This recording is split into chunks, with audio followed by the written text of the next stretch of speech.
Ghana is a country in West Africa with a population of about 22 million. It is a primary export-producing country, produces mainly gold, cocoa, timber. It just recently discovered oil in commercial quantities.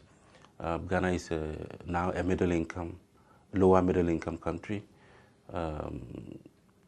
in West Africa. Aid has been with Ghana for several years.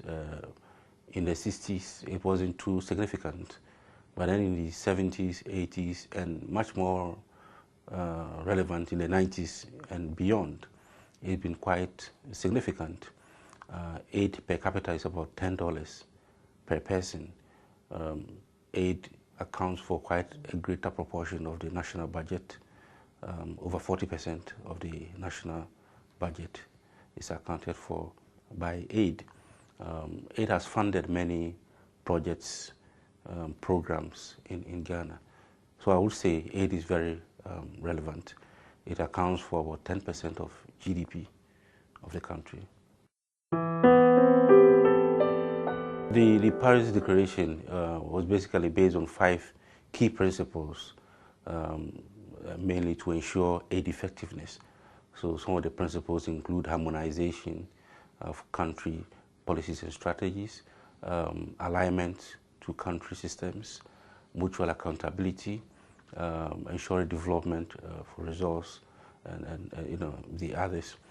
They are quite relevant to aid effectiveness to ensure that aid achieves the desired outcomes in terms of poverty reduction and the associated indicators.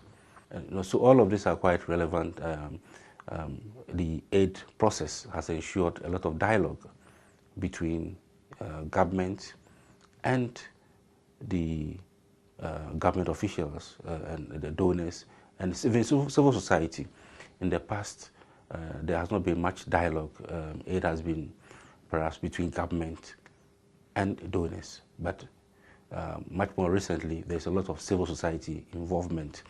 Although that has not been institutionalized, it's much more ad hoc in the sense that civil society are invited to meetings and the rest, but it's not part of the institutional process. So there's a lot of dialogue now than it used to be.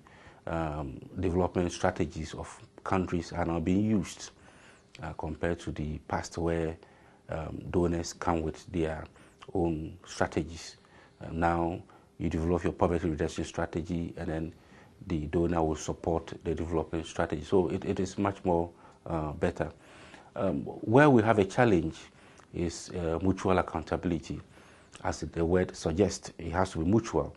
So donors have to be accountable to the partner country and to the citizens, as well as the partner countries also being more accountable to donors.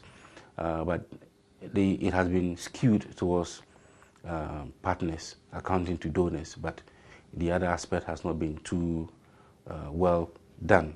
So you don't see much more accountability on the side of donors, and that is a major challenge to us. Recently, we've also had new or emerging donors like the Koreans, the Indians, the Chinese also coming in. They don't stick to the Paris Declaration principles, so they are not too transparent, and that has been a source of concern to the development partners or donors, as well as the citizens of Ghana. And although they bring in a lot of resources, we think they can be more transparent in the way they operate.